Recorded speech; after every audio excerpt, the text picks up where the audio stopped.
Bonjour chers amis, je suis une fois de plus très heureux de vous revoir ensemble et partager ces moments avec moi. Et vous le savez, nous avons pris une habitude, celle de pouvoir nous entretenir à tout moment ensemble autour de certains sujets qui sont en train de freiner une sorte d'ascension ou un développement pour nos pays africains. Vous le savez avec moi, il faut être observateur. Et être observateur signifie, après cette observation, relever des mesures, des remèdes pouvant pallier aux difficultés ou aux accrocs que vous avez dû trouver sur le terrain. Et quant à moi, personnellement, je prends cette habitude de pouvoir observer de part et d'autre, de pouvoir examiner, scruter certaines situations souvent que nous trouvons au niveau de l'Afrique ici. Voilà pourquoi nous avons essayé de pouvoir mettre en place des vidéos qui visent cette ascension, qui visent à amener les gens à adopter une certaine idéologie. Voilà pourquoi je vous invite à vous abonner au maximum, ce qui peut vous aider ou ce qui peut nous aider à partager cette idéologie que nous sommes en train de prôner tout au long de notre vie. Aujourd'hui, nous allons beaucoup plus nous intéresser à une citation que j'ai faite, je crois, en 2017. Et cette citation est intitulée « Ce pays est devenu sale suite aux sectes qui prolifèrent comme des insectes ». Je rappelle, ce pays est devenu sale suite aux sectes qui prolifèrent comme des insectes.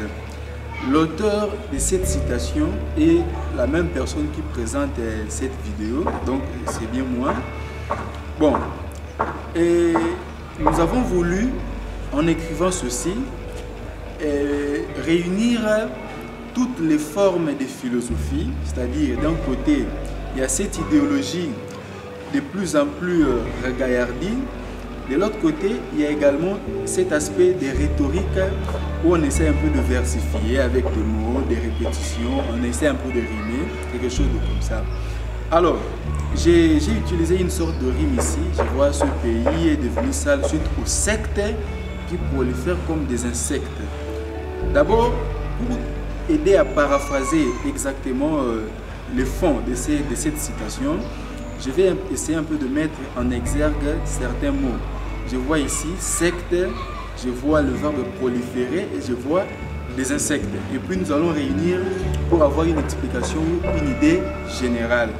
Bon, aussi pour ne pas être très complexé, je vais commencer d'un moment à l'autre à employer un peu le lingala parce que ce message n'est pas seulement destiné à ceux qui parlent français, mais également à tous mes frères qui m'entourent, ça et là, à gauche, à droite, derrière, devant, tout ça, qui ont du mal parfois à maîtriser la langue de Molière. Alors, je vais d'abord commencer par exploiter le mot secte. Qu'est-ce que nous entendons par secte ici? Quand on dit secte, pour moi, je l'emploie beaucoup plus pour désigner les églises, pour désigner également les religions. Au moment où nous parlons, parce que je parle d'abord de mon pays. Voilà pourquoi quand je dis ce pays, il s'agit de mon pays. Je ne sais pas si ailleurs, il y a également le même scénario. Mais ici, j'analyse beaucoup plus, j'exploite beaucoup plus les cas de mon pays parce que c'est le pays dans lequel j'ai vu quelque chose de comme ça. Alors, une fois que vous sortez dans la rue, et nous sommes en train d'exploiter cette vidéo au moment en plein confinement où les opérations sont mises en sursis. Mais il fallait être là pendant que les églises fonctionnaient pour voir dans une même avenue cette église avec cette vision différente. Moi, je me pose une question. Il y a un frère qui m'a dit un jour, cher professeur, je suis enseignant, il m'a dit, cher professeur, en tout cas, je n'arrive pas à comprendre comment un chrétien de l'église A peut faire quitter un autre de l'église B de les rejoindre à l'église A. C'est quasiment impossible puisque nous sommes tous chrétiens. Pourquoi je quitterais telle église, donc une certaine église pour une autre? Vous voyez, c'est difficile à expliquer. Ou alors, dans le même christianisme, il y a des doctrines ou des idéologies ou des idéaux qui sont en train de se différencier. Alors que pour moi, je trouve ça inconcevable. Nous sommes en train de prôner une sorte d'unité. L'Afrique du Sud essaie un peu de se débrouiller bien, parce que l'Afrique du Sud poursuit cette idéologie. Leur devise, c'est « l'union fait la force ». Un jour, j'ai encore écrit « il est difficile de retrouver un dans plusieurs, ou alors que plusieurs se partagent un ». C'est l'image même du Christ qui se retrouve dans plusieurs personnes alors qu'il constitue un seul individu. Vous voyez cet aspect des choses, nous sommes en train de vouloir revivre cette unité. Je vais exploiter encore le cas de certains pays qui ont eu à évoluer à cause de l'unité. Ici, j'exploite les sectes. Dans les sectes, vous allez retrouver telle église qui est là, qui est en train de prôner par exemple que les fidèles ou les adeptes soient végétariens. Alors que de l'autre côté, on ne condamne pas cela.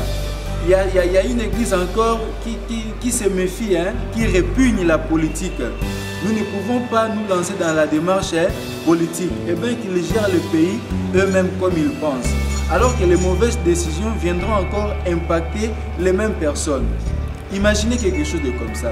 Il y a encore des sectes, c'est-à-dire chaque secte essaie de prôner une vision par rapport à elle. Imaginez.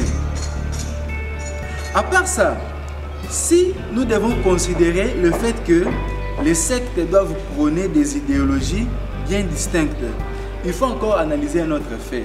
Vous voyez, quand on dit idéologie, l'idéologie c'est quelque chose qui vient ancrer ou qui vient s'ancrer au plus profond du comportement de quelqu'un. Une personne, avant de réfléchir, avant d'agir plutôt, la personne va recourir d'abord à ce qui est prôné dans son idéologie. Après, la personne va intenter une action, va essayer un peu d'acter. C'est à peu près ça. Alors, si l'idéologie essaie de condamner une habitude, voyez, la personne aurait du mal à participer. Donc, vous avez un seul pays que vous devez construire. Il y a ceux qui sont contre cette construction. Il y a ceux qui sont contre cette progression ou ce progrès. Imaginez quelque chose de comme ça. Alors que nous devons partager une seule âme. Nous devons partager une seule âme. Ici, on exploite aussi l'aspect de l'unité. Alors, les sectes essayent d'évoluer comment ici? J'exploite, c'est tout simplement que les sectes essayent de proliférer, c'est-à-dire de se multiplier. Essayent un peu de regaillardir. Essayent un peu de devenir pluriel, quelque chose de comme ça. Alors, puisque les sectes prolifèrent comment ici? En quel nombre? En quelle dimension? Les sectes, tout simplement, essayent de proliférer en nombre de, j'allais dire, des insectes. Imaginez, combien d'insectes avons-nous? Et le nombre d'insectes correspond ici en RDC au nombre de sectes. Imaginez, nombre d'insectes, nombre de sectes. Pourquoi est-ce que nous devons vivre une fois de plus une situation pareille? Vous voyez, moi personnellement, ça me chagrine. Je ne peux pas appuyer une telle démarche de voir des gens en train d'évoluer ça et là, les gens en train de différer dans leur mode de raisonnement. Très important. Alors, une fois de plus, nous allons exploiter une autre idéologie par rapport à la vision de la Chine. Je vais exploiter quelque chose de très important. Je me rappelle encore bien, quand bien même que je n'ai pas suivi exactement l'histoire de Mao, mais je crois qu'il y a eu un aspect du livre rouge qui a circulé d'abord en Chine. Et qu'est-ce qui s'est passé?